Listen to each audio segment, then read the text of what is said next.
progress. Okay. Okay. Are you ready? Yes, I am. I am, and this. I'll mention this in our preview, but I got a minor surgery this week, so you might hear a little fogginess in my voice. Oh man, are you good? Well, I guess you can just tell me in a second. Man, look, I work for 2 full days, talking all day long. So believe me, it's not a problem. Cool, sweet. Okay. So. All right. Okay. I was trying to think of a better good morning. I hate saying that. Oh, I'm from West Virginia, blah. So I'm just gonna say good morning. Okay. Okay, let's do that.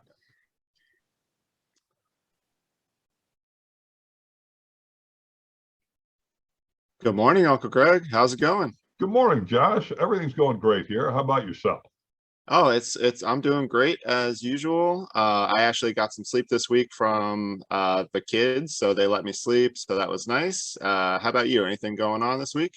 Absolutely. I have got I am delighted to be alive because I went under the knife this week for surgery, and I like to make as much drama out of this as possible because very little happens in my life. So here I went to a doctor, he shoved some scissors in my throat and he cut a small amount of my throat out, and then it was over. But I bring that up only, besides just trying to get random sympathy from you, is what it did for me this week was it really sort of opened up my my brain a little bit to realize that a situation like that could either rack you with anxiety or paranoia, or it can really trigger your curiosity, because I really found the process fascinating, because I don't go to doctors very much, and I certainly don't have them chopping things out of my body very often. And so just being able to witness the little details of, like, the little bottles they have to pull out, and the instruments they use, and all the sort of like technology and that deals with the process itself, and then the sub technology that deals with running a healthcare organization. All of these things were what was going through my mind, instead of, oh my God, this guy's going to cut something out of me. So I just wanted to bring it up.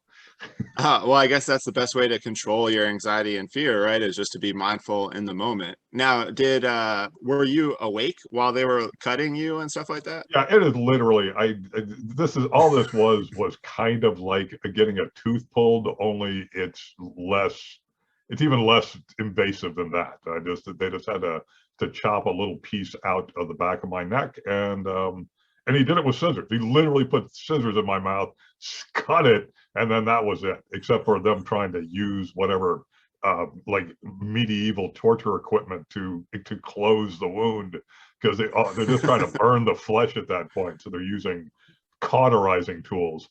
And I was just like, hey, whatever. But it was 15 minutes out of my life. It was not a big deal. Well, nice. Well, glad everything went well. Now, how about you? What happened with you guys this week? The past couple weeks have been normal dad life for me. The kids have been feeling better. They've been sleeping through the night. So last weekend, we went to the pumpkin patch. So yeah, so that's a fun event to do with the kids, and my mom came too. So we got to experience that with her. So one thing with the pumpkin patch, okay, it's just a normal day going to the pumpkin patch. But what I really like to just see the little joys in my kids. And so at the pumpkin patch, it was a farm too. So we got to see donkeys and horses, and chickens, like all up close. And Adeline's seen that a little bit. She's like ridden a tiny pony before. But she loves animals, and so she actually like got to pet a horse, and like she stuck her hand out, and the horse just like licked her whole entire hand. And you just never see like a joy out of a kid like so much when like a huge horse tongue like just almost swallows up her hand. And then I'm holding Charlie, and you just see Charlie's eyes like, oh my gosh, what happened? And and so it's just really cool to see those little things, and that's what that's what for me like just really makes me enjoy the kids is watching them be happy, and my mom got to see that, so it was a fun experience. Okay, man, that sounds great. I haven't been on a pumpkin patch for a long time. If you guys lived at a reasonable distance away from me, I'd come out and join you. But Well, there's plenty of them out here, so there's still time. okay, great. Well, sounds like we've both been having a reasonably good time, and I do want to quickly address this idea of our season 2, because we announced last week that we're ending with season 1, and now we're going into season 2. And what exactly were we thinking when we decided to make that change? So basically, we're going to kind of move away from philosophy texts and go more towards just living your own philosophy. Okay. And so that kind of just opens it up a little bit more for us to talk about concepts or really anything we want. Mm-hmm. And I think that was one of the things we started to notice in our season 1 was that, as we said at the very beginning, we're not philosophy experts. We're fans. We enjoy philosophy. And I think that we both enjoy it because we like the idea of living a mindful life. And this will give us an opportunity to switch our focus onto the idea of like, why would you have a person? Why would you even care about having a personal philosophy? And I've always believed it's to live a good life, and I think that's what the Stoics said. How about yourself? Well, so why I wanted to do this change, or why we wanted to decide to do this change, there's a couple reasons actually. For me, philosophy text, reading it every 2 weeks, like even though I was reading philosophy all the time, like it became kind of a chore. And Yeah. then I felt like we were comparing the philosophy text and we were forcing it into our life.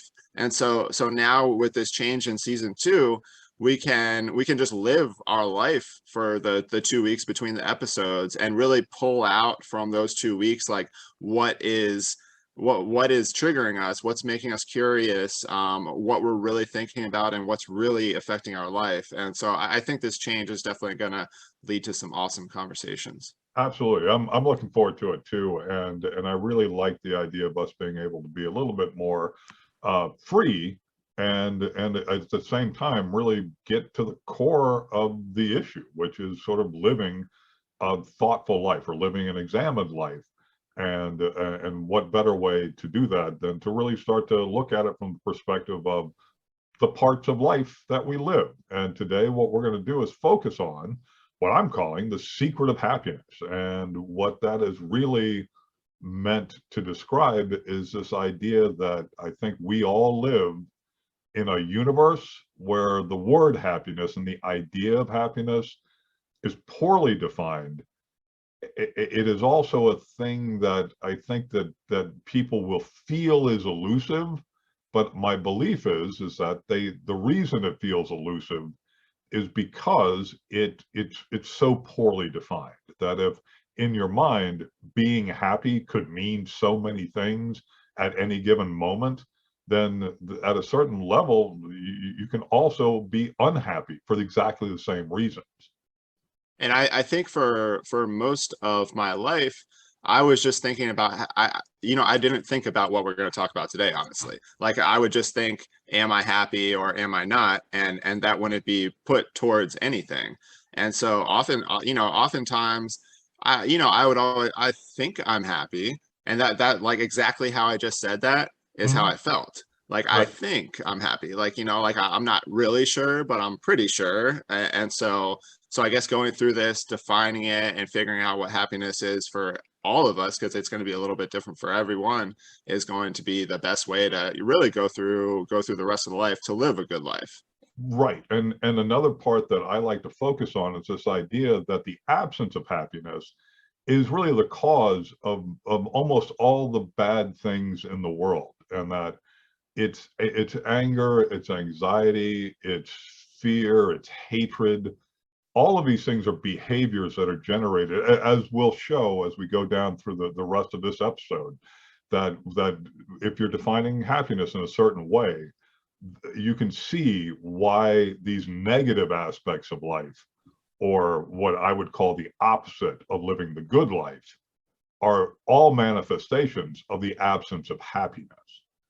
Now, so do you think, since the absence of happiness manifests all those things, do you think happiness would be the main goal? Like, that's something that I think about a lot in life.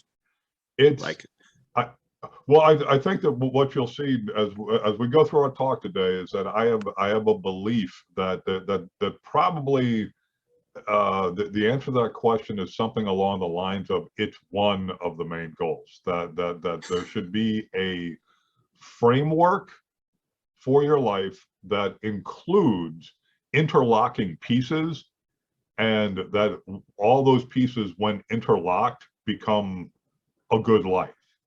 And happiness is one of those interlocked pieces, because it's kind of it's the state you're in when you're living your life.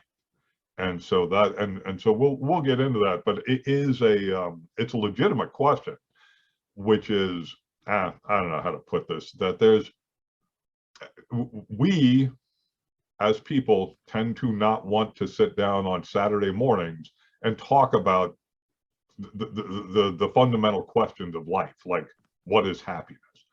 And the price we pay for not taking the time and not being curious about that is living in this kind of constant state of fluidity of our emotional states, where we are just, sometimes we're up and sometimes we're down and we don't know what's going on. And this leads to a kind of hamster wheelie feeling inside.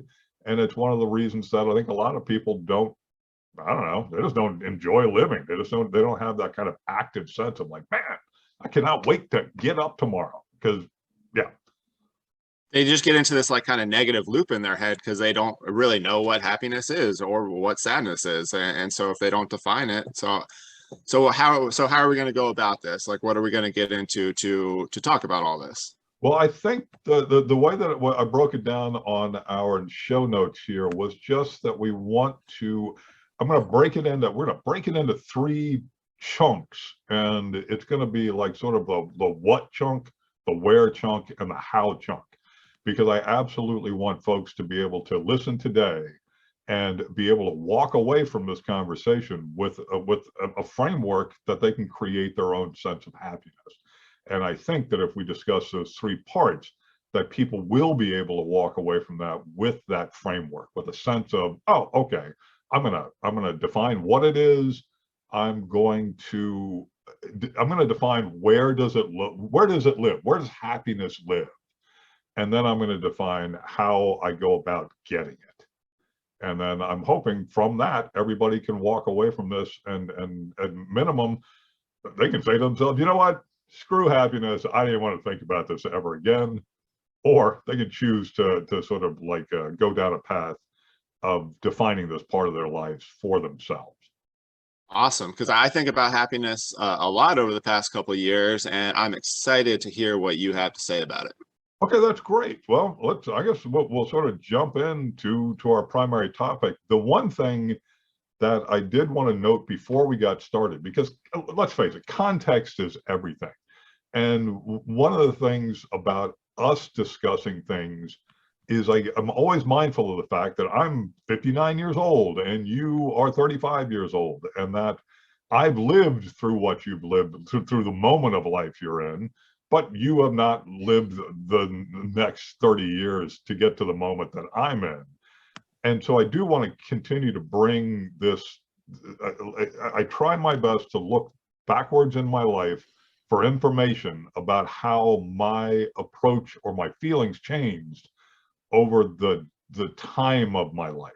And one of the things that I could say for a fact was that when I was much younger, I was much more gripped by like high degrees of super high highs and super low lows. And I was very much in a churn of these things. And I think that some of that can be laid at the foot of human biology and just kind of the energy of body chemistry that we've got from, let's say adolescence through 35. But a lot of it has to do with, as people, we've got to sort of go on a journey. And that journey is to leave the reality of being cared for to caring for ourselves.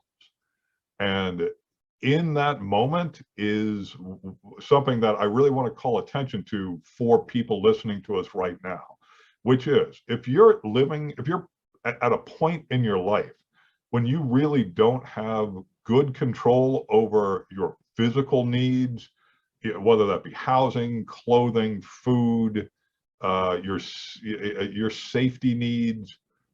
These were all contained in an idea that's called Maslow's hierarchy of needs, and that it's a great thing for people to look up because it's just a quick visual rendering of realizing that you probably shouldn't be thinking, or your primary focus shouldn't be on your emotional self if you're in a moment of life when you don't have your physical and safety needs met, because it's always going to continue to drag you back down. I have a friend who, for whatever reason, just never mastered being able to make sure his housing was always there for him. Being evicted became very much a way of life for him. And one of the things I noticed is that his life didn't progress. It very much seemed to be the same life over a 30-year period. And what is important about that is that had he spent the time in his early years focusing on these ideas of like, how do I master my physical needs? How do I master my safety needs? Then he would have the opportunity to devote his energies towards achieving things like happiness and personal success and things like that. So I just wanted to take this moment to call that out, that if you, the listener, are at a moment in your life where you really are, there's a lot of upheaval in your physical needs and your safety needs, give yourself the freedom to realize that the most important thing for you to do right this moment in your life is to focus on that. Focus on mastering your physical needs and your safety needs. Because otherwise you're putting the cart before the horse. You can't really have a stable emotional state if your physical state is consistently in upheaval. So I just wanted to throw that out there because it can feel like, oh, I should be happy. And how come I can't achieve happiness? And a lot of that is going to be because these core fundamental parts of your life are not under control. And so you are just, no matter how good you are at mentally trying to block things out, that's what you're doing. You're blocking them out. They're a thing that you're going to have to focus on sooner or later. So if you're at a point in your life where there's just lots of things going on, where you're trying to figure out how to pay your rent, you're trying to figure out how to feed yourself and feed your family, you're trying to figure out how to buy clothes, and that those are real challenges, let those be the thing you focus on right now. And then when you have mastered those, then you can move on to your emotional needs and sort of your higher calling. So does that make sense? It does. I was actually looking at Maslow's hierarchy of needs, like kind of in research of this podcast. And so it does make sense, but it doesn't. I know we don't really get into like debating about concepts or anything like that too much. But my big thing is that, I mean, yes, it's important to get all of your like physiological needs and safety needs done and ready, but aren't emotional needs very important? And isn't friendship like a really big part of general happiness? And I know that's what Maslow said. I think this was like from the 40s or something when he first created it, if I remember correctly. So isn't it like, I just feel that it's very important to have friends, or at least a connection or a relationship, like kind of like at the same time as dealing with your physiological needs, because that I feel like those have a big impact on just your general mental well-being. So your dealing with your emotions goes right back to your basic needs. I'm not in disagreement with that. I think it's more just a focus issue, meaning that we've discussed this in the past, this idea of your friends from high school or your friends from college. and how they're really, after a while, like when you get later in life, they can become very strained because the purpose of the friendship, like the reason for the friendship to exist, it becomes less and less obvious. That like there was a point in time when you were all kind of sharing a common experience, and so sure, we're buddies, but then when pressures start to be applied to that friendship, they can fray, and if they do fray, it's because the basis for the friendship was never very stable to begin with. And so that's, but the reason I agree and disagree is that yes, you want to always have as much of a stable and support rich emotional ecosystem around you. And I think the challenge becomes, if you have to choose one thing to focus on, and that's really what the issue here is that if you are going to focus on um, a single most important thing in your hierarchy, that if you're at a point in your life when you are extremely unstable in your like your ability to pay for housing, it's not a good idea for your number one priority to be to find a wife.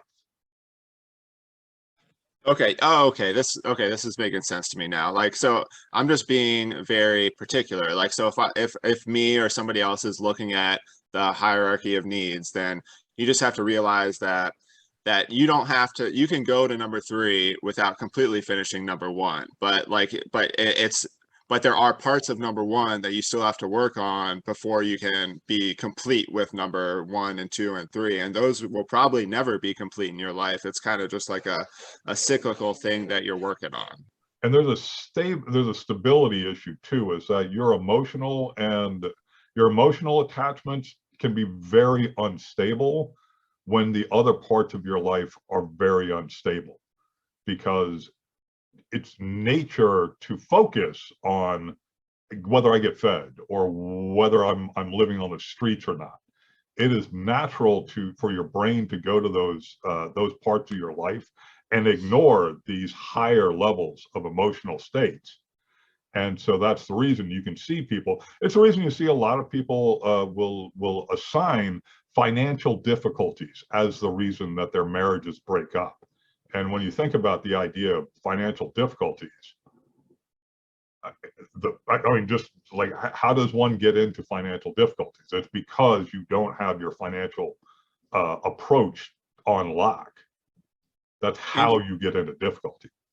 Yeah, exactly. Well, before we get into like what happiness is and everything, like I did see that in general for the population is that happiness tends to peak in the from your kid being a kid to adolescence, and then from adolescence to midlife it slowly goes down a little bit. Actually, it's probably because everyone's not having conversations like this. Mm-hmm. And then from about midlife to close to the end of your life, your happiness starts to like trend upwards a little bit. Okay. And I think everything that we're going to talk about today is probably like you can see that curve, because just from talking about the hierarchy of needs from there, I could see that like in your teens or whatever, you're not really thinking about emotions or anything like that. You're thinking about the future, you're thinking about what's going to be next and everything, and so you just really are not focusing on any of that kind of stuff. And then once you hit that midlife part, all these things in life start happening. And you might not prioritize like emotions or anything in your marriage or in work or anything like that, and then that happiness just starts to go down a little bit. So I'm interested in our conversation and how that plays out. And I think that everything that we're going to talk about today, we can kind of in our own lives make sure that curve doesn't trend down at any point of our life, and we kind of at least try and keep it trending up. Absolutely. Okay. So let's take a quick break. And when we come back, we'll reveal the secrets of happiness. Sounds good. Okay. Take care. Yeah. Okay. Well, that was a good intro Yeah, segment. sweet. Yeah, sounded good. So let's see. So when we come back, we will talk about well, I think what I'll have you do is introduce, I'll just come back and we'll talk about what is happiness. Let's define happiness. And I will have you go through some of the topics that you found here, some of the definitions you found. Okay. And then what I'll do is swing back around to this idea of describing it in this context of the three-legged context. And then we can move our way to the next segment, which would be, where does happiness live? All right, cool. Yeah, I'll do okay, I'll do the two literal definitions, and then we'll go and then you can go deeper into stuff. Yeah. Okay, We'll that chat. sounds good. I wonder if we All should right. post this. We should post this video this time and let people see our beautiful morning faces. It's insane, but yeah. I think it would be, yeah, I mean, there's lots of ideas for this. I mean, it would be sweet. A video, according to Tim Ferriss, is pretty important. Okay, well, I was throwing it up there because the reason I really haven't thought about it is because I refuse to sit down and edit both audio and video. So, but I'll be curious. Well, I'll tell you what we'll do. We'll just throw up the raw video of this week, and we'll see if anybody views it, because certainly no one seems to be viewing anything else on our YouTube feed. So we'll see what occurs. Awesome. All right. Okay. So let's see. So when we come back, you will say, oh, wait, no, I'll do that. I'll say, and we're back, and we can talk about what is happiness. Let's define it. Okay. Perfect. Yeah. Sounds good. Okay. So, okay. And we're back. Okay, Josh, we're going to dive right into this. The first part of our discussion is going to be around just the idea of what is happiness. How do you define happiness in the context that we're talking about? So it was funny, when I was researching this, I was like, what is the definition of happiness? Like I really didn't know. And so there's a bunch of different definitions. So I'm going to read two that are similar but different, and one's from Wikipedia. And it goes, the term happiness is used in the context of mental or emotional states, including positive or pleasant emotions, ranging from contentment to intense joy. It is also used in the context of life and satisfaction, which is probably more similar to what we're going to be talking about. Subjective well-being, flourishing, and regular well-being. And so then I found another definition that I really liked. It was from Psychology Today, and that was, more than simply positive mood, happiness is a state of well-being that encompasses living a good life, one with a sense of meaning and deep contentment. So that was the literal definition. So what do you think about defining happiness? Well, I think that for the purpose of our exercise today, what's very important is to realize that there are dictionary definitions of things, and then there are what we'll call functional definitions. And it's when you're confronted with a challenge of taking a very ambiguous topic, whether it be like love or happiness or hatred or whatever, and needing to turn it into something that you can do, something that you can actually sort of take the actual reins in your life and alter it. A big part of that is going to be that you need to have an operating definition that is inflexible, that is not, that gets rid of any ambiguity. So that's the first secret to happiness, is to define it for yourself. And I do not believe that there is a perfect definition of happiness, but I do believe that every one of us has a very perfect definition of happiness. But the job is on us to go through the activity to define it.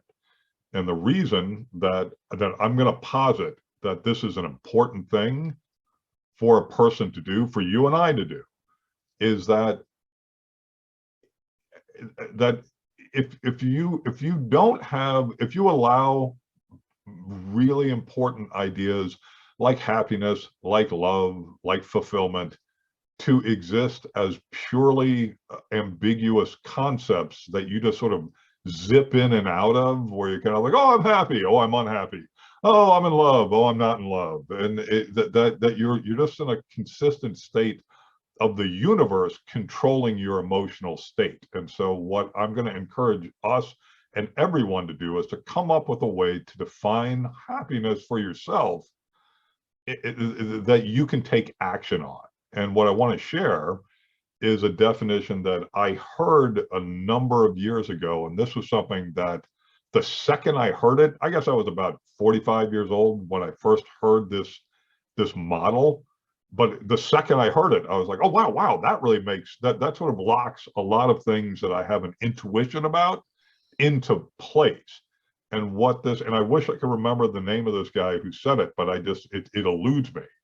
But that what he was trying to tease out was the idea that happiness doesn't exist in a vacuum, that happiness exists in a context. And the context that he lays out is that the thing, as he posits it, the thing that we want in our lives is durable fulfillment.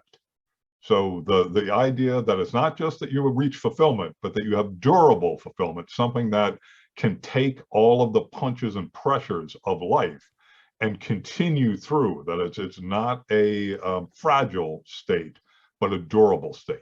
And what he posited was that in order to achieve durable fulfillment, that you needed to look at life through the lens of happiness, success, and freedom.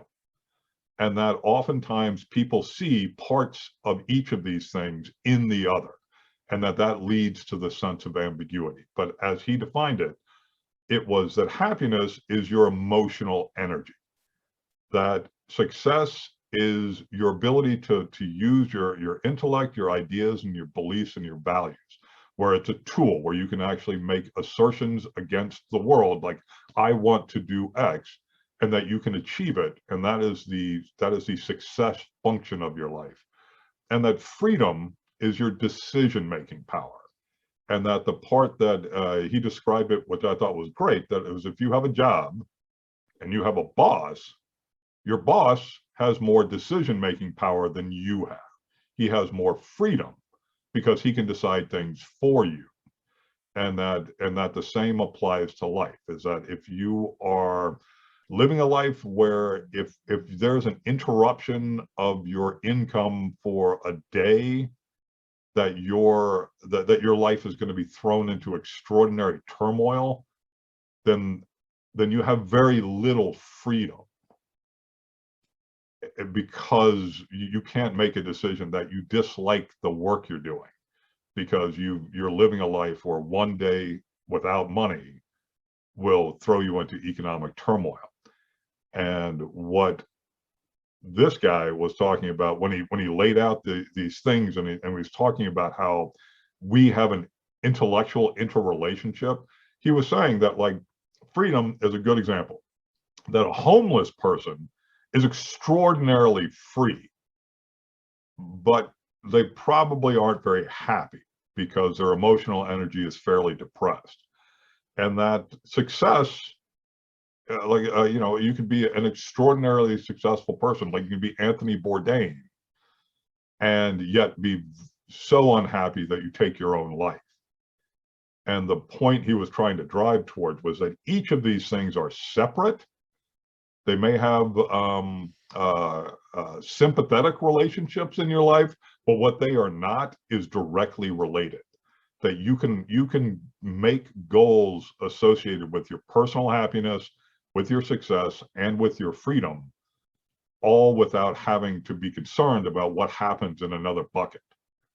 And that is, but that the goal would be, for durable fulfillment, would be to have goals for happiness, for success, and for freedom. I like the idea of durable fulfillment. I mean, without going into just the three topics, because, like, okay, most of my life, I mean, I would just sit there and think about like, am I happy or am I not happy? Mm-hmm. And that's always, and I would be like, yeah, probably happy, which I was saying earlier. Yeah. But how do we define happiness, like in the present versus just being happy? Like I think those are is kind of what you were talking about with like Bourdain being super successful, but not but ending up killing himself. Hmm. So he's not happy, but he's having successes, and I think a lot of people will. And well, I'm not saying a lot of people, but me and myself, like if I had a success in life, then I would equate that to happiness. Like immediately, I'd be like, okay, I just got a job, so now I'm happy. And then 2 days into the job, then I'm like, oh yeah, sweet. I guess I'm still happy, but that because that wasn't real happiness. That was just like a quick, what do you want to call it, joy or excitement of like Yeah. that moment rather Hmm. than being truly happy. And I think that the difference between those two things would be the durability of your happiness. Like so, and then adding in so happiness, success, and freedom all together can create that long lasting happiness instead of like what I normally equate, and what I think a lot of people might equate happiness to is like small wins in life rather than just like that big win. And a lot of it comes down to defining, and this is why definition becomes an issue, is that this isn't a like the intention of definition isn't some argument about language. It's about taking seriously the fact that an idea like happiness it's hard to tackle, and that you literally have to start to chop away different things that we consider happiness. And you listed a few of them: joy, exhilaration, stimulation. All of these things can be perceived as pleasurable, and then we think of that as happiness. And pleasure is a distinct thing. If you have a model where you say like, well, happiness is emotional energy, that there's an implication that means that you have it to use, meaning you have energy to use, because it's your emotional energy. It's not a thing that's coming into you that is emotional energy. It is what reserve of emotional energy do you have to use to go forward. And we can get into that in more detail later. But what it isn't is temporary. What it is not is something that you can imagine. It's kind of like I found a quarter. I'm very happy, and then I get hit by a car. I'm unhappy. It's this sort of like it's mistaking, or it's defining something that's very temporary, which is, hey, this feels great. It's the reason drugs feel so good, is that the stimulation that comes from drugs is overwhelmingly pleasant, but it's not happiness creating. Yeah, this makes me curious, like in so if you're going through life and you can be on a path, like your happiness, success, and freedom are all good. Now what about big changes in your life? Like so for example, when I became a parent, Hmm. right? Those first couple years, so I wish I had this conversation before I became a parent to properly define it. But those first couple of years of being a parent was super hard because Yeah. my whole life changed, and I'm wondering if it's maybe because my freedom was taken away, Hmm. or my idea of success changed too at that time. And Yeah. so and so like those first 2 years, like you're overwhelmed with joy, and I think it is like a deep happiness, like because you have Yeah. a kid, Hmm. but I didn't feel it all the time, Sure. because in the present I was tired, not able to hang out with my friends as much, like all these little things. So it's like almost I felt down a lot. Yeah. But coming out of those first couple years and now for almost 5 years into having kids, like I'm not sad at all. Like Oh, like yeah. though like even though those in my mind, like I might have felt like unhappy, and maybe that wasn't the proper definition like I Hmm. was using, but in those times, like I really felt down. But as a whole, like if I'm looking at my life, I would say that I'm very happy, and it is because of those kids and that big change. But I think just that change, like it really, like it just changed everything. Right, and I think a lot of that comes from the fact that there's so many unanticipated things that come with huge life changes like that, that no matter how much research or anything you put into it, there's no way to quote prepare for it. It's sort of like in a very weird way, it's like the death of a family member as well. You can think about it all you want to, but the emotional reality of something isn't. It is a personal state that happens to just you in that moment. So that there is, it's sort of like having a child is like the opposite of a trauma, but it's the same impact, which is there are all kinds of unforeseen things that happen. It is profoundly life changing. And at a certain level, all you can do is the best you can do. Like, and your biggest problem would be giving up, would be like, this, I am overwhelmed by this challenge and I can't do it. So I'm going to leave my family, or I'm going to emotionally check out from my family, or something like that. Like, that's where I think a lot of people fail in their imaginations about what does it mean. But back to your point about happiness, is that if you had a grid like this going into parenthood, at minimum, what it would allow you to do is to see how different things were being affected, as opposed to it being just the whole of your life being affected. Because just like you said, like, hey, wait a second, is the fact that I can't leave, or I can't get 3 minutes of sleep sequentially, oh wait, my freedom's been taken away from me. It's almost like I'm being imprisoned. And that if you just are able to step back and look at it and go like, oh, well, I guess that's just the price of admission. But that I know what's happening. I know that my freedom's being curtailed, and it's causing me anxiety because I'm not as free as I once was. It doesn't change anything. It just changes your ability to say like, oh, this isn't my whole life that's going this way. It's just part of my life that's going in that direction.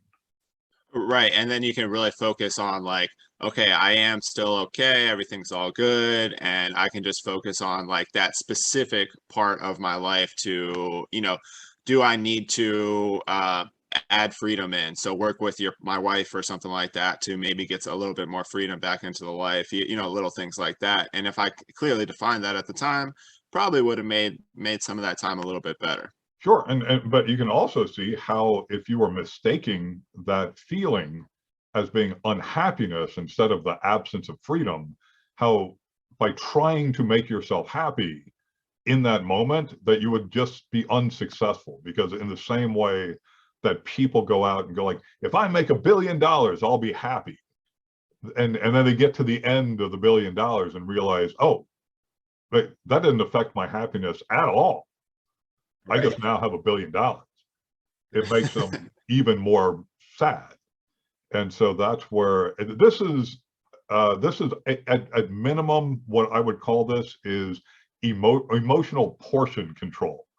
That that if everything is everything all the time, where essentially, like, if your unhappiness comes in and it becomes the whole frame through which you perceive life, then you've almost got no shot. This at least gives you a moment to step back and kind of go, wait a second, am I upset because I missed a car payment, or am I upset because I feel like other people are making me spend money that I don't need to spend?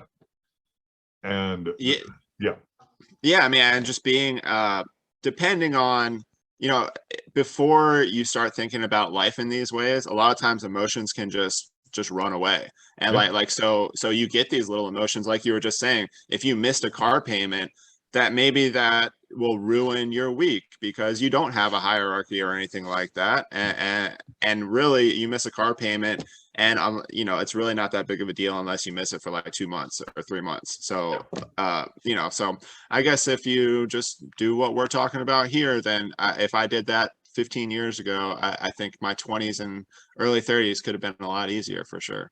well, and it works for everybody. So essentially, but I Yeah. hope, yeah, but I hope that what through this conversation about defining happiness, that we give folks listening and ourselves that moment to realize that the quote problem is just not understanding what we mean by happiness.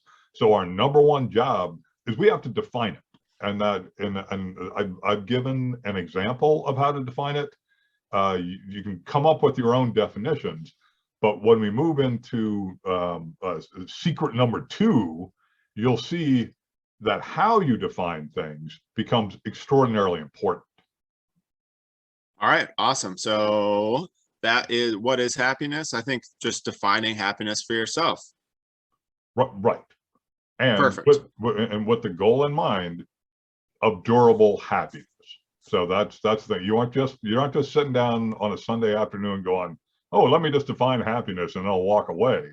That the point is that if you want to live a good life, like Seneca asks us to do, that the way to do it is you have to define the parts of life and then do something about each of them. So that was our goal. So our goal with that segment was just simply to say, like, you're not the only way to be able to even think that you can get to happiness is to truly understand what you mean when you say happiness.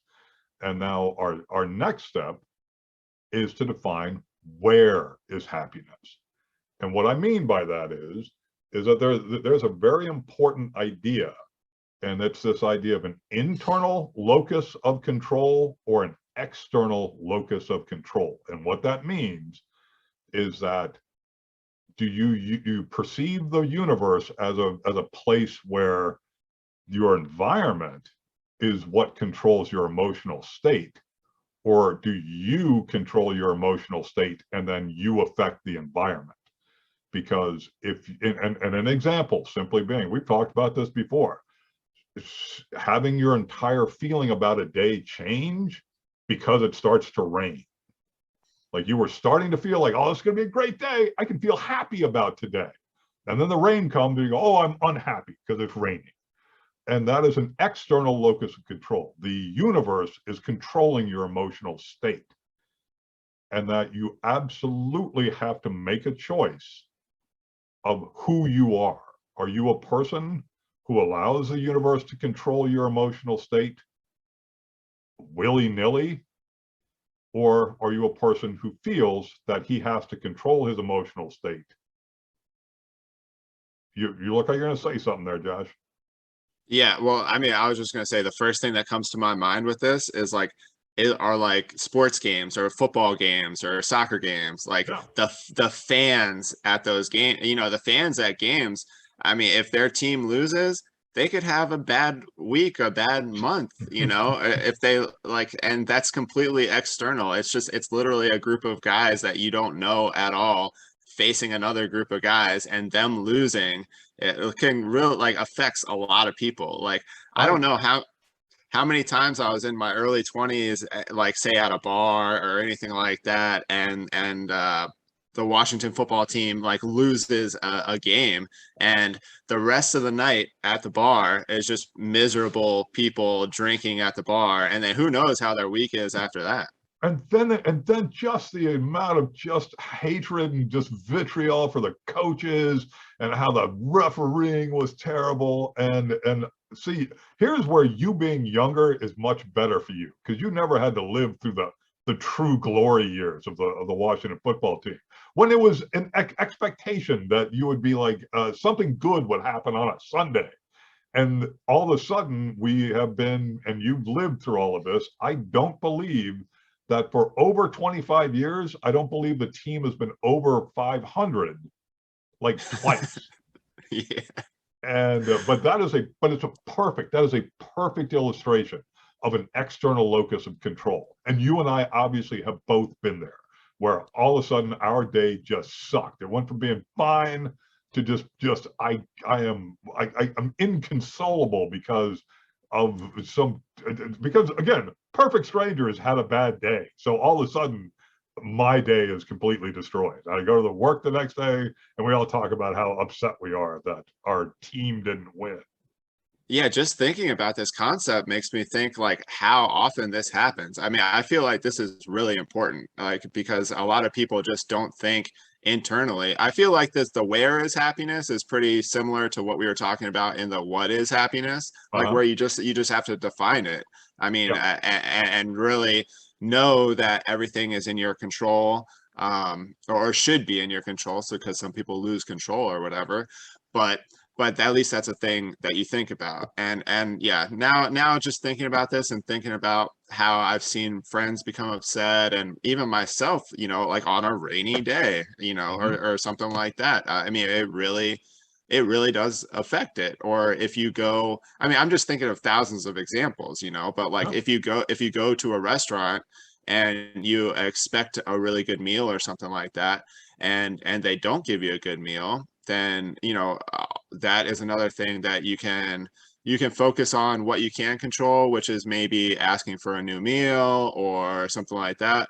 Or you can just be like an irate customer and yell at them and completely lose control out of something that you really can't control.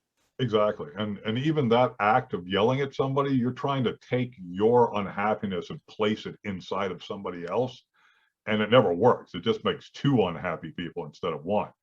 And it's but this is vital, and this is the reason that I was sort of like teasing the idea of where it's located being so important. Because if somebody were to say, my definition of happiness is how my kids make me feel, then I can guarantee that you are going to be unhappy.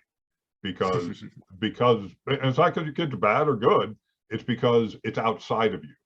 You're putting the thing that you value the most in life, the thing that gives you emotional energy, is something that you have zero control over.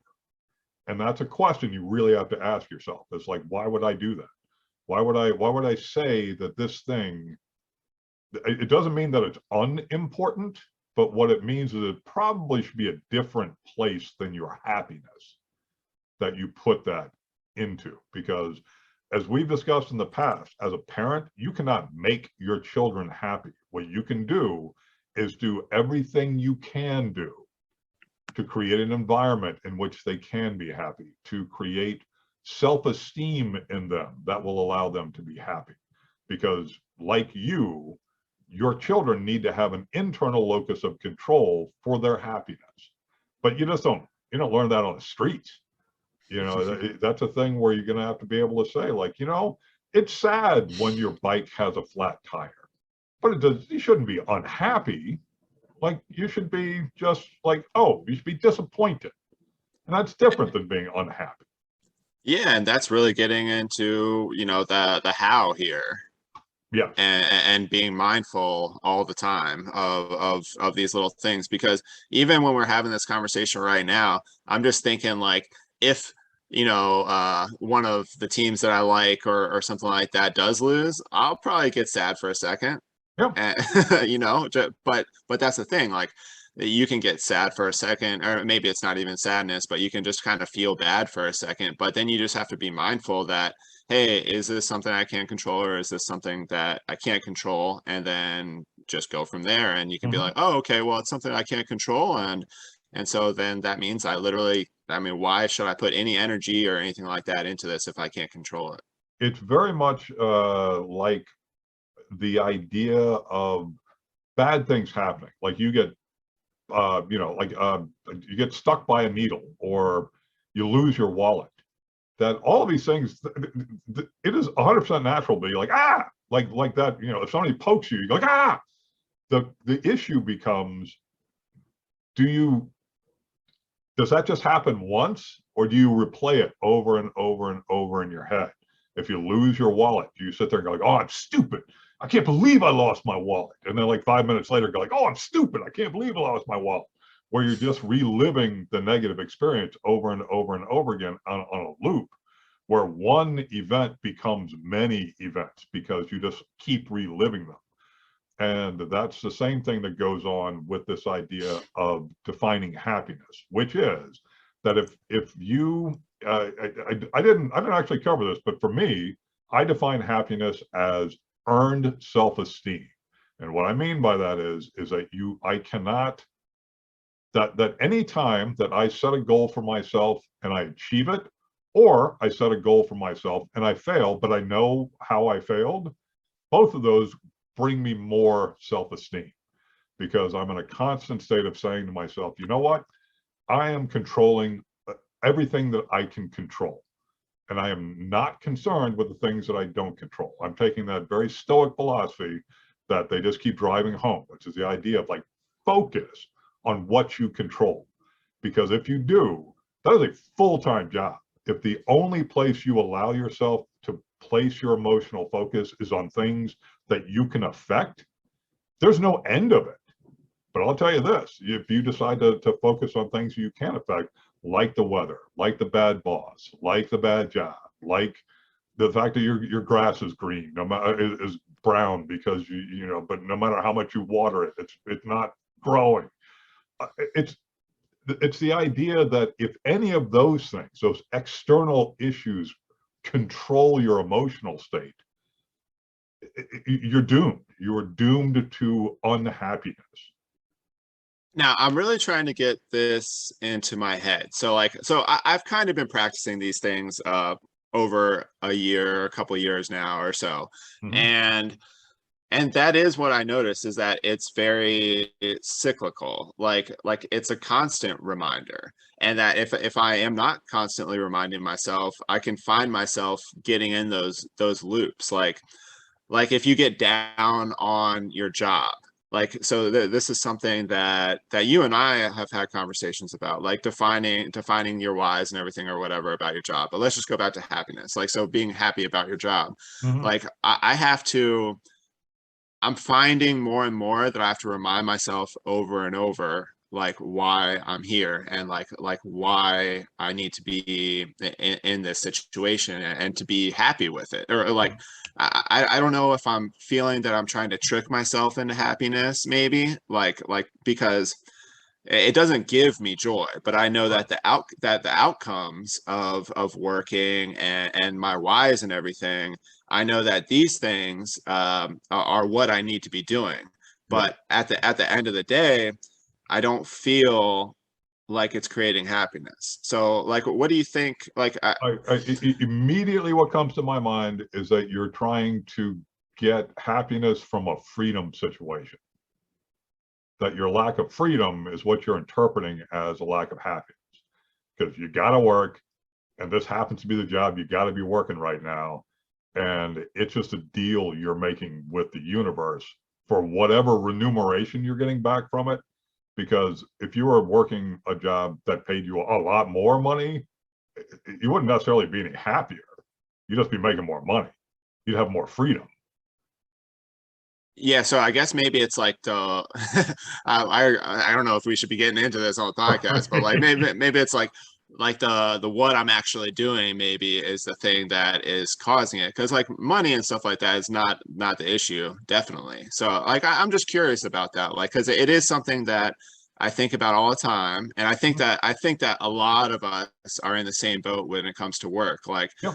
Is it really making you happy? Is it really you know, putting you towards your end goals? And so it's just something that I think that like it's a really it's work to keep happiness. And so I think that might be mindfulness, and it's putting in the pre-work too of doing the exercises that we're talking about right now. Yeah. But I still feel, even with those, like the definitions that we're doing, that work is kind of like unhappy. So maybe that at that when you get to that point, is it time for a change, maybe? I Like, think even that. if you're tricking yourself so much. Sorry, go ahead. Oh no, no. But it's an important thing to go through. But I really do believe that if you were to go back, at some point, this week, and really sort of screw down on this idea of defining happiness, defining success, and defining freedom, that and pulling apart things that may be bound together right now inside of you emotionally, I think you'll get a much clearer picture of the emotional state that it's causing in you. Because the fact is that there's a certain point at which, if you want to start to pursue happiness in the form of your work, you may need to sacrifice a period of time to increase your freedom abilities so that your ability to make decisions is greater. And I'll use myself as an example. And believe me, I know I'm a bachelor. I have the responsibilities of a 14-year-old boy. It is no big deal. But the bottom line is that I worked myself into a state where my financial situation was such I don't need work. Like I'm about 4 years away at any point in time about being concerned about having a job. And so that changes materially my relationship to work because it is always a choice. It is just a choice I make. And it's a strategic choice. But what it is not is something that my happiness is 0% affected by my work because it's just not, it's not in that part of me. My work is no longer in the happiness area of my life because my self-esteem, my emotional energy is 100% generated inside of me and it comes out. It is 0% generated outside and put inside of me. And so that's why work can never make me unhappy because it doesn't, in fact, ever enter into my calculation of what happiness is, which is earned self-esteem. And that I can be angry at work, I can be upset at work, I can be lots of things at work, meaning my relationship to it, I can experience frustrations, but it never affects how happy I am. Right, right, and that's like the all around happiness. Yeah. And yeah, you know what? Like after you just said that, what kind of gets me curious is like, so like it when I'm at work is where I feel these things, and not when I'm like at home or anything. Once I'm at home, work isn't affecting me. Like so I'm not like unhappy when I bring my work home. Like I'm not upset at home or anything like that. Uh-huh. Like so I'm wondering if it is it's not a total happiness thing I'm talking about here. It's just that one particular I guess joy or whatever pleasure that I was talking about that I'm not getting at that work. Right. And one thing I would totally screw down on is really think about like do a meditation on, because it sounds to me like there is zero success in the work, meaning that there's no place for you to take your intellectual powers, your ideas, and apply them. And so that would be the first place I'd look. Is like, is there any way for me to increase the success component of the work I'm doing? Because like a good example is if you do the same job every day, like it's a repetitive task job, whether it be cleaning or like cooking hamburgers, and even that can be kind of interesting. But there are jobs that are literally the exact same motion over and over and over again. That the only way you can bring success thinking into an environment like that would be maybe, I don't know, speed or increased quality. But there's always something that you can bring to it. But my point not being that, oh, you can make everything a happy paradise by just thinking differently. That's not what I'm trying to get at. What I am saying is that when we're talking about work in the context you're talking about, I do not think it's a happiness conversation. I think it's a success and a freedom conversation. And it has nothing to do with happiness. And that those frustrations get reread as unhappiness. I like that. So I just kind of have to change like my internal structure into what we were talking about before. Just a framework, just a way of like being to direct your line of focus to something that you can do something about. And that's the problem, is that if you were thinking that your happiness was the thing that was being affected and you tried to fix the freedom part, you would fail at both. That's the problem. So that's why you really want to make sure that if you do adopt a model like this, and the reason I like it, and I can't say this again, this isn't some kind of magic hooey. It's just something like when I saw it and then I started to apply things myself and kind of go like, oh, man, that is right. I'm just feeling frustrated right now about the fact that I don't have any freedom. I'm not unhappy. I'm just frustrated about the thing I'm doing. And starting to realize that, oh, wait, if I can separate those things out, at minimum, I always control I don't control how I react every second of the day. And that's where people, I think, live a fantasy of being like the pure monk who never reacts to anything. But again, if you get stung by a bee, you go ouch. And that is just a fact. And that you should never say to yourself, like, hey, I must be angry at myself for reacting to that bee sting. What you need to be saying is like, wow, that really hurt. I'm now going to do what I can to make the hurt go away. And that's the last I'm going to think about. That's your job. All right, I like it. I need to get back into that durable fulfillment mindset. Exactly. But again, that's the reason you'll note that that's the reason that I said that it's a secret, is that your definition is 100%. Its success of your definition is defining where your happiness lives. And if you're happy, and if your definition requires that your happiness lived outside of you, go back and redefine happiness. Because if your happiness isn't from the inside out, you're doomed to running around trying to find happiness and never succeeding. Awesome. I think that really clears it up for me, and I hope that clears it up for everyone, because I think that's a real life situation that most people deal with. Oh, 100%, 100%. I'm really glad you brought it up, because again, I'd kind of forgotten that, but I lived that emotional state for 15 years of my life. It was terrible. Yeah, it's not the best. No, but okay. So I guess we're going to go ahead and let's take just a quick break. And then what we're going to do at the end is we're going to wrap up with what do we need to do to pursue happiness now that we've defined it and we understand where it lives. And then we'll finish the show with a couple of really good quotes that we found that we wanted to share with people. Does that sound good? Sounds good. We'll be right back. Great. Take care. Okay. That was a good conversation. Yeah, that was awesome. So very cool. This way we can just sort of wrap with, I'm just trying to think. So we finish up with this notion of pursuing happiness. And then, because we've been talking a lot about the how.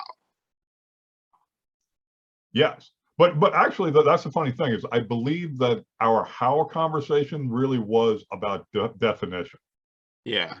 That the secret lies in how effectively you define it, because that's the weird thing, is that once you sort of got that ability to do at least a little emotional triage, and that's really the issue, is that something happens and you feel bad, that you should be saying to yourself, why do I feel bad?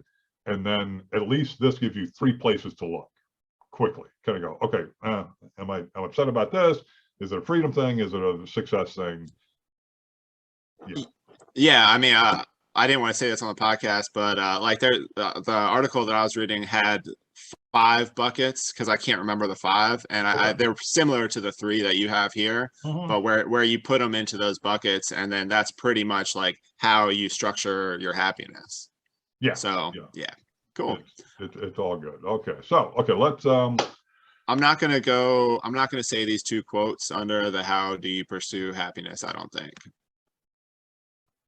Well, okay, well, but you can certainly, I mean, mindfulness is it. I mean, it's mindful. It's this idea of being able to, because it's mindfulness that allows you the ability to see your buckets. Oh yeah. Because when you're unmindful, then everything's just a big blur. But if you're being mindful, you're absolutely able to have a moment to say, hey, why do I feel bad? Happiness, success, freedom. And then I can look at it. And that's living in the moment. Oh yeah, I'm almost on 3 years of mindfulness practice now, so Yeah. I love it. It's changed everything, 100%. I'm telling you, it's amazing. And for me, I think that the challenge people find is that they say that it's mindfulness that changes, and what I believe, it's simply looking that changes everything. And all of these tools, mindfulness, philosophy, are things that allow you to look. They give you glasses to look through, whereas before you had nothing. Perfect. So that's okay. So let's go. We'll come back and we'll talk about how do you pursue happiness. Okay. Okay. So Okay, and we're back. And what we have discussed so far is what is happiness and where is happiness? And now we're just going to wind up with the final thought, which is how do you pursue happiness? Like, so now that you've got a good definition for it, is it just going to come to you? Or is it something that you need to do something about in order to have happiness in your life? And again, for me, and this is a bias that I'm going to continue to repeat, is for me, happiness is earned self-esteem. It is my ability to look at myself in the mirror and say, I am doing everything I can do to create the life that I want to live. And so that equals happiness for me.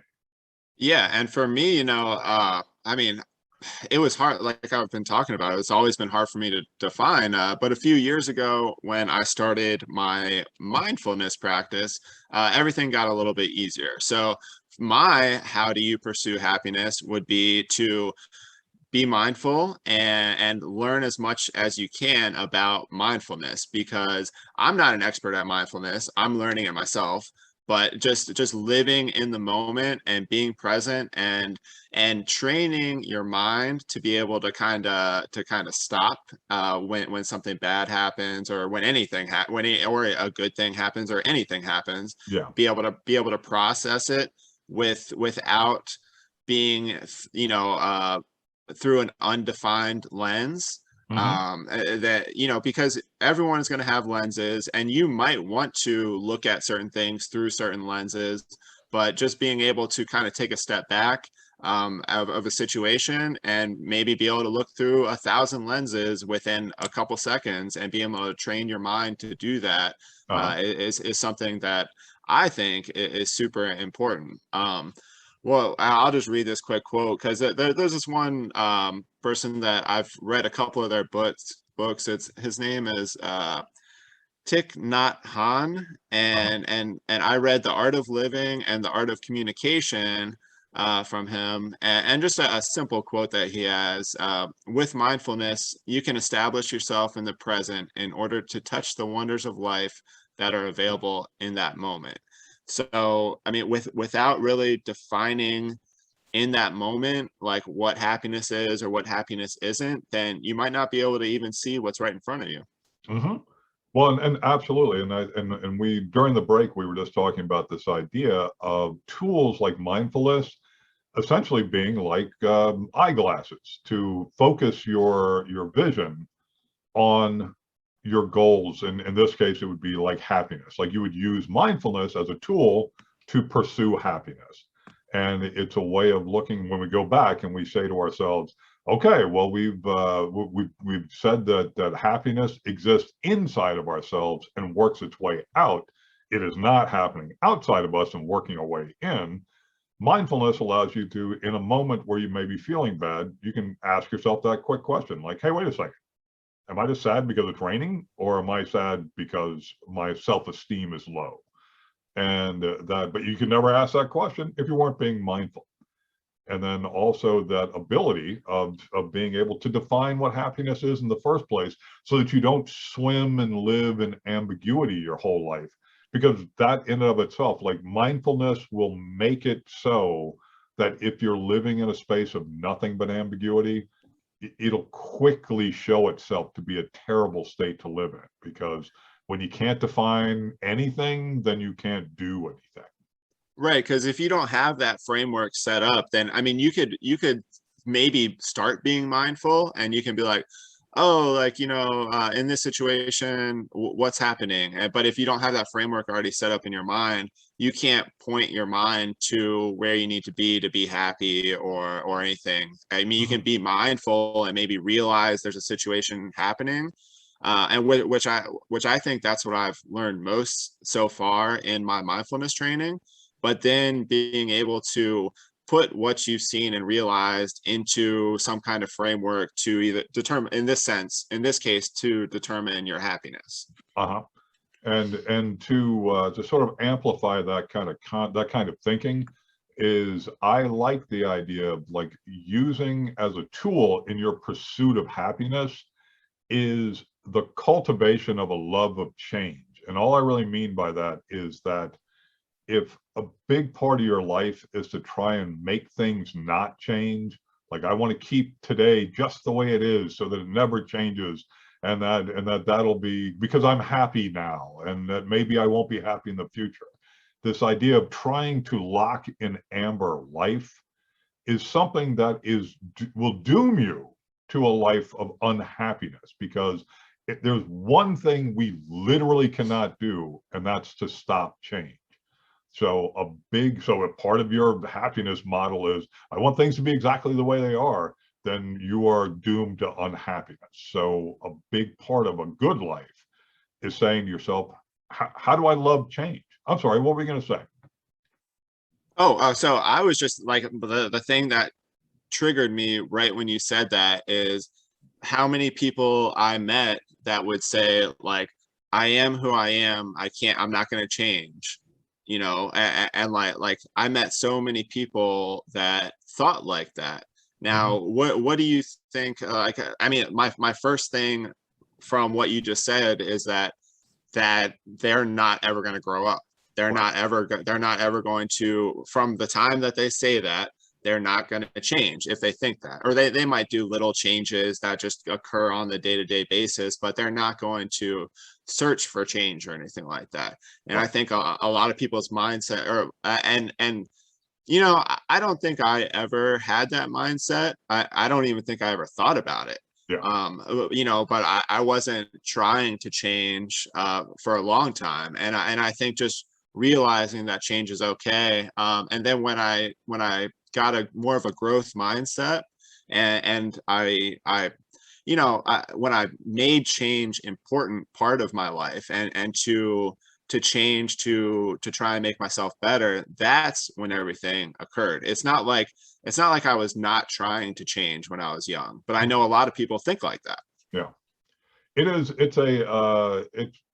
I don't know. I think it's easier if you just say to yourself, like, oh, I'm just never going to change. And I saw something, this is super weird and super out of the left field, but it was something that drove home this point so hard that I couldn't believe it. Was I was flipping the channels one day, and I'm talking about being the ultimate passive knucklehead where anything would be fine. And I kept clicking through, and there was a show at one point called, I think it's called Say Yes to the Dress or something like that. But it's a thing where like fashion people come in to help you be fashionable. So they come into your personal life and they go like, look at your closet, it sucks, and they were throwing things out.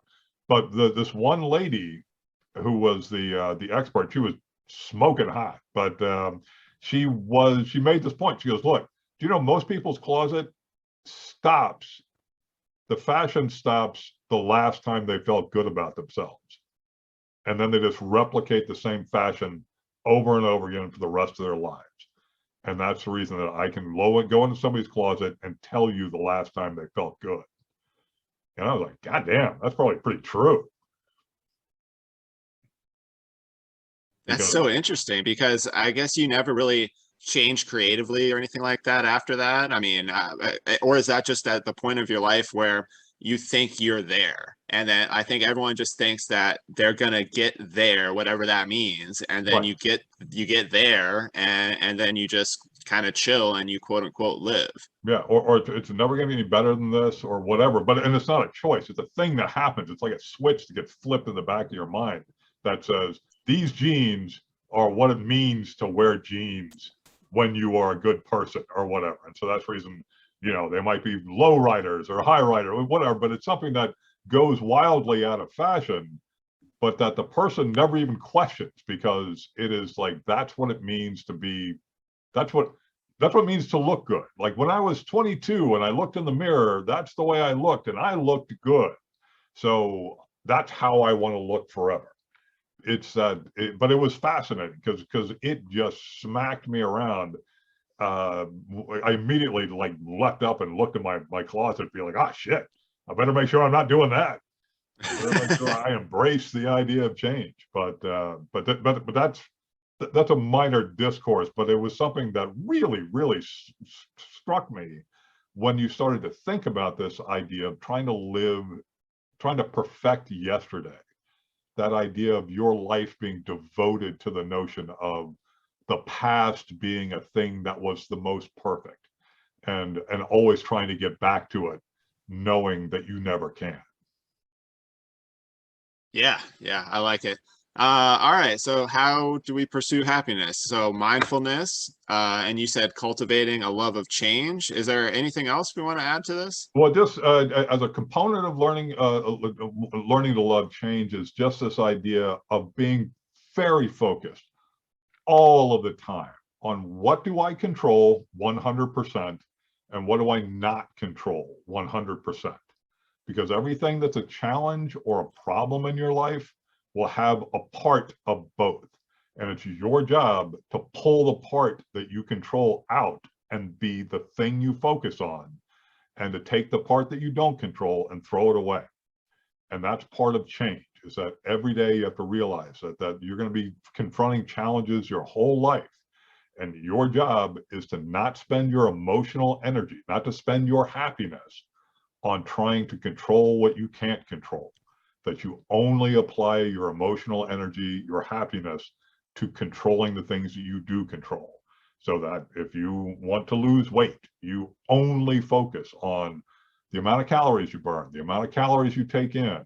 You do not worry about your genetic makeup, the past history, the fact that you want to look like Arnold Schwarzenegger, but you're only 5 foot tall. It's just not going to happen. So that's out of your control. Control what you control, and you have a full-time job. I have this other quote that I have written down here that kind of goes along with this, and it's like it's from Eckhart Tolle. Huh? Is it Tolle or Tolle? It's totally, I think. Tolle, yeah, that's right. And so it says, in today's rush, we all think too much, seek too much, want too much, and forget about the joy of just being. And you know what? I think that is just so true, that we just go through life and we try and do maybe all these things that just aren't what we really want to do, and they might be out of our control or not in our control, and we just need to sit there and just be mindful and really just focus on the now, and you know, do the pre-work, of course, you know, figure out what happiness is to you, but then once you figure out all that kind of stuff, just be. Yeah, and or the way that I like to look at it is, if you're still breathing, it's a good day. And that you know, if you can always start from the posture of, if you aren't dead, I at least can do something about what's going on. That's one thing that you can always say is a good thing. It's like, okay, still breathing, so I can do something. I know you always say that. Do you have it written above your bed? It is drilled into my head. It's like, you know, because you know why? Because there was a day when I was very depressed. Like I was 35, 36, something like that. I was just at some terrible nadir of my emotional life. And I was laying in bed. It was the morning, and I was staring at the ceiling. And it just dawned on me. It's like, hey, you know what? Still breathing. You can still do something about this. And that moment sort of caused me to realize that, as much of a cliche as that is, it is 100% true that if you're in the game, you're still in the game, even if you're down by 100 points. I love it. I love it. All right. So, Okay. anything else on that, or No. let's So, just so I believe that we have legitimately laid out the secret of happiness. And what I want to do is, right now, we're just going to recap that. And if the reason that I believe that we've said that we've accomplished our mission is that what we've laid out is testable and provable. You can go from a state of whatever happiness you are in, apply the thoughts that we have just laid out, and you will be either noticeably more happy or less happy. And that, I think that it's a provable activity, particularly if you take my angle, which is that earned self-esteem is happiness. That if you all of a sudden just focus on the things that you control and really, really, really go out there and do everything. So that means that you're doing the most for your personal health. You're doing the most to make your job work right for you. You're doing the most to sort of help the people in your life. all of these things, your happiness level will increase. But to do just a gross recap, we have stated that happiness is fully in your control, and this is and just a caveat. If you were dealing with depression or other forms of really intense mental harm or mental illness, then there's an impediment in the way of your happiness that you're going to need to take action on. And I really encourage people who are in a state of profound depression to seek help, to whether it be a helpline or if you're lucky enough to have health insurance, go see a psychiatrist. There's a lot of things to do, and the one thing to not do is nothing. So if you find yourself in a state where you listen to this list of what I'm going to talk about and you say to yourself, well, I could never do any of those things, then really take seriously the idea that maybe it's time to look for help outside of yourself. But what I want to drive towards is that happiness is fully in your control if your physical needs are met, that you unambiguously define what happiness is for yourself and commit to getting it, that you focus on what you control, and that you actively pursue happiness. And if you do all of those things, you will have the secret of happiness at your fingertips. I love it. Those are the secrets. And I don't really have too much to add to that, except for just be as mindful as you can. Great. So, okay, well, and we decided with our season 2 iteration that we're just going to come up with what we consider to be 2 good quotes for people to walk out on. And so I want you to give us your quote, but I want you to tell us why you thought it was a good idea to share this quote. Okay, so this quote is from Seneca, and it is for me, it really has a lot to do with happiness, and that's why I put it in here. It's about being mindful, it's about being happy, and Seneca is awesome. And from our discussion today, we learned that the Stoics, even though a few thousand years ago, they really knew their stuff, and everything they said, it really has so much to do with our lives these days, and we should listen to those philosophers. So this quote says, "They lose the day in expectation of the night, and the night in fear of the dawn." And so I don't think we talked about this in Seneca. I went through our old episodes with this particular quote. But what I like about this is that so you're living your life, and I could be hanging out with my kids and my wife throughout the day, and then all we're thinking about is tonight. Like, for instance, today my parents are taking our kids for 24 hours, and my wife and I are so excited about that. We love our kids, but we are very excited to have our day to ourselves. And if I wasn't being mindful about this, I could, like, this whole entire morning could be lost by just thinking about, oh, I can't wait, and I could be missing out this awesome conversation we're having right now. After this, I have a lot of stuff to do before that time that I need to focus on. And if all I was thinking about was what's next, then you can't focus on what's now. And what we've talked about today, everything that's happening in the now can really affect your happiness or anything that we're talking about.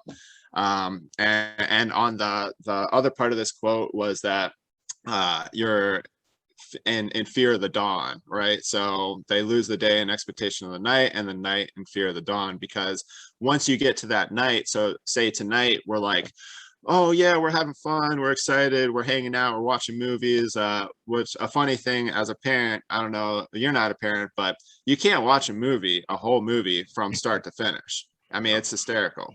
But if we're watching this movie and all we're thinking about is, oh man, tomorrow at 12 we have to pick up the kids, right?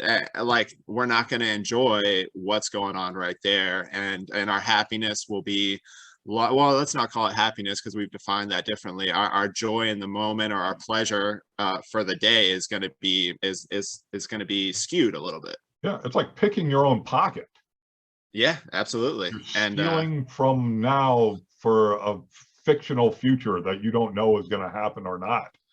And Ye- so, yeah, absolutely. I think that's a great great quote to bring up, and really gets into that idea that you're either living in the present or you're living in the past or the future, and both the past and the future are fictional, and the only thing that's real is the present. So, and we always need to remind ourselves of that, because it's so easy to drift into reveries about the past and like fantasies about how awesome tomorrow is going to be. So, Yeah. What about you? What's your closing quote for the day, Uncle Greg? well, it's annoying that we both came up with Stoic philosophers, but that's just the nature of life. Clearly, it shows our bias. But it was something that when we were doing the prep work for our topic of happiness, it really struck me that under everything is this notion, and it's the notion, and I'll give you the quote from Marcus Aurelius, which is, everything we hear is an opinion, not a fact. Everything we see is perspective, not the truth.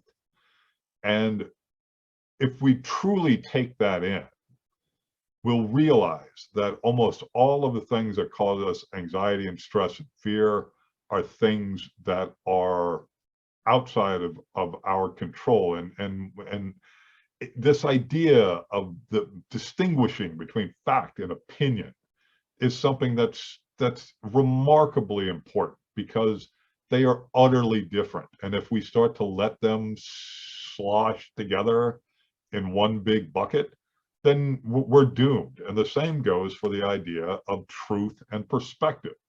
That I honestly believe that this notion of truth, I believe there's only one universal truth, and that is paradox. And that is that for everything that you find that is a true and universal truth, there's likely to be another side to it that is equally true.